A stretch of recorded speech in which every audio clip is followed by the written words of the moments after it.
The Angry Marks Podcast Network is brought to you by WrestleWork, a social network to connect, create, and share everything about pro wrestling. Check it out today at WrestleWork.com. You're listening to Thursday Night AMP on the Angry Marks Podcast Network. Afterwards, if you weren't already familiar with him, you'll know a lot more about him, and we're going to get him on right now. Mr. Shane Strickland, thanks for coming on the show tonight. Oh, not a problem. Hey, how's it going? You know, your gimmick is the swerve, so you could have swerved us and hung up in the first 30 seconds, and we'd have been like, damn. Yeah, you'd be like, who's this guy? Nope, not my thing. Boom. All right.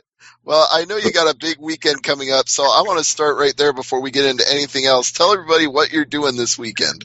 This weekend I'll be heading to IWF, the International Wrestling Federation in Chandler, Arizona. Still going to be doing something pretty special. Yeah, so due to some injuries, I believe Rich Swann won't be able to make it, and AR Fox is hurt as well. So I believe last time I spoke to the people, they're going to be putting me and Trevor Lee together in a tag match against the Young Bucks. Oh, man. Well, that's just as big as being in the tournament, if not bigger, because the Young Bucks are on fire. They're that tag team right now that everybody wants to work with. Oh, yeah. So that's going to be insane. We're going to have some fun with that one tomorrow night. Yeah, well, the swerve might just be that you hit them with a super kick before they can hit you. Oh, yeah. I'm good at dodging kicks. Yes. So let's go back. Let's backtrack a little bit. I've been following your work in CZW for a while now, but I want to know how you broke into the wrestling business. What made you decide you wanted to be a pro wrestler? Well, when I was younger, I started watching wrestling consistently on a consistent basis every week at around 12 years old. So I didn't really watch too much of the Attitude Era and WCW. My cousins and family kind of watched a little bit, but I didn't until later on. So I got into 2002 era, the Ruthless Aggression era and everything like that. So that was my childhood of pro wrestling, and that's what really got me interested in it. But I did a little backyard wrestling when I got into high school, a little bit with my friends, and that's where I really fell into it and had a passion for it. So I decided I wanted to take it a little further. So what I did, I ended up moving down from Pennsylvania, and a quick little history lesson. York, Pennsylvania is where I'm from, my hometown, and everything. That's also where Rich Swann has family as well. So me and Rich Swann know each other from way back when. You know, we share that little connection there. And so I ended up moving down to Richmond, Virginia to start training at Ground Zero Wrestling Academy. I can go on for days about it, but, yeah, I ended up moving down there. That's what, I moved down with my mother because I was living on with one of my family friends up in Pennsylvania. And so I decided to move down there and just move down to Richmond to start school. So for that time period, I went to ITT Tech and, started in drafting and design. And so I just moved down and, started doing that. And also was doing military at the time. So I had to commute back up from Richmond, Virginia once a month to Pennsylvania to do my military weekends and stuff like that. So I was a busy kid. Yeah, I'll say that's quite a busy schedule. Now, who was the lead trainer at Ground Zero when you were there? A man by the name of Dave McLeod. He still owns the company and still head trainer, but there was also a co-owner and another head trainer went by the name of the Pharaoh under real name Ron Cromartie. And so I trained with him more. That's one of the guys that really, really helped me and taught me the real aspect of in-ring psychology and everything about putting matches together. He's really the one that groomed me. Very cool. Now, who else from that class has gone on to success in the wrestling business like you? Who else would we know from that group that you trained with at the time? At the time, that was around the same time I met Mia Yim. Oh. So she was a very, very reputable person around that area. We started training around the same time at the same place, but she ended up leaving Ground Zero and going to train with some other people in Virginia area. Then she ended up moving up north and doing CZW and Ring of Honor. But There's also a couple guys I trained with and wrestled with were Timmy Danger and Eddie Diamond, who are two guys in Ohio Valley Wrestling currently. Right. Yeah, so those were one of the core people that branched out. Now, Mia's had a lot of success of late. She's the Shine Women's Champion. They just had a big tour overseas in China. Do you stay in touch with her? Do you keep up on her career? Have you been in touch with her? Oh, yeah, for sure. I just actually seen her when we were down in Florida for Evolve 36 and 37. So it was really cool catching up with her. Good. So, yeah. She's awesome. She's awesome talent and great person. Yeah, she is incredibly talented. I say that with no hesitation whatsoever because I don't think I've seen her have a bad match, but I can say that for you as well because like I said, I've been checking you out for a little bit now and watching CZW stuff on YouTube, and some of those matches are a little gruesome, but you always put on a show. Oh, appreciate it. Now, I've always really been a big fan of trying to be able to cover all aspects of the spectrum. I want to be able to compete in any type of class style match. Yeah, well, you've had, I think, every kind of match you could possibly have in CZW. So I have to ask, what led you from ground zero to there? How did you wind up in CZW?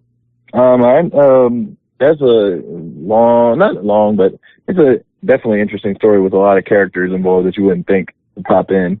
But after about a year and a half of being down in Virginia and like just having matches for ground zero over and over and over again, I always like kept hearing names that were doing really well up north. You know, like guys like A.R. Fox and Rich Swann. I was like, oh man, these guys are so good. They're so talented. Where are they having these matches at? Where are these companies they're working for? And they were all up north. So I was like, I guess it's time for me to like branch out and move back up north. So I ended up moving back up from Richmond to Pennsylvania and started. I only had one contact at the time from ground zero, and that was Nate Stein from CZW. And he got me in contact with Greg Excellent and he ran Groundbreaking Wrestling in Hanover, Pennsylvania. So that was one of the first places I contacted and moved up north to. And it's funny, the first person I wrestled when I moved up north, because I hadn't adapted to this the up north style of wrestling. So the first person I really wrestled was Alex Colon, and we had a pretty good one for what we thought at the time was a really, really good match. But I used that match when I got the footage of it. I finally used that match and sent it to a lot of guys. I sent it to Adam Cole. I sent it to Black G's. I sent it to Rich Swann. At the time, Swann was in Japan. And I sent it to everybody. I never even talked to these people. I just sent it to them and asked them just like, David Starr's over here. I'm at David Starr's house right now. Okay. So, yeah. So he's like telling me, NXT's on. I was like, okay. So I was like, yeah, okay, yeah, switch the channel. It's all good, but go ahead, please continue. So yeah, there you got a little thing right there. Pretty much. I just sent all my information, just asked questions. I haven't never even met these people and met these guys yet. I just was just sending things out there to try to get something back. Hopefully I got a snag. I was pretty much fishing. So finally, Adam Cole, I sent him something. I sent him my match with Alex, and then I just asked him like, hey, what can I do to get in CW or do what you're doing? Like, I want to get out more and everything.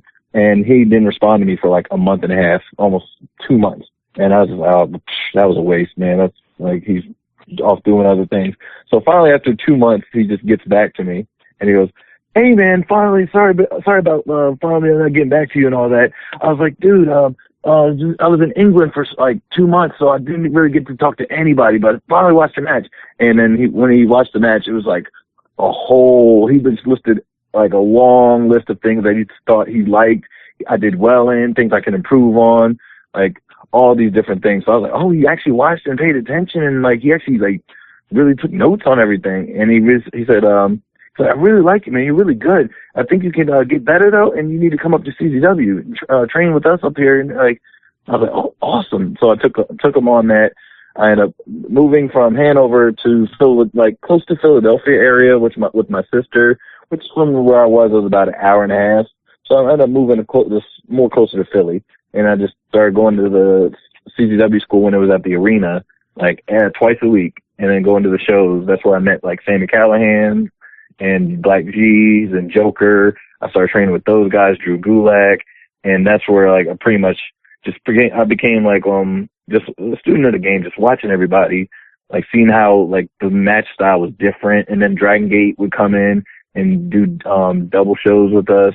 So I'd be like, oh, now I'm meeting like Pac, I'm meeting Brody Lee, and I'm meeting all these freaking guys like Generico and all. It was just phenomenal. So I was like overwhelmed. So that's pretty much where I started meeting and talking to all these guys. Yeah, and you've had a lot of experiences over that course of that time from then to now. I mean, you long before he was Kalisto in NXT, you were in a match with Samurai Del Sol, a dark match even. So maybe a lot of people haven't seen that, but it's like, man, you got to work with a lot of these people before they went on to become, international stars. Yeah. That was actually one of my favorite matches, I'd say. Like that was back in Evolve 21, I believe. Yeah. So, I still keep in touch with him actually, and he's obviously doing well for himself. But that's also one of the matches where I just like really, really learned a lot.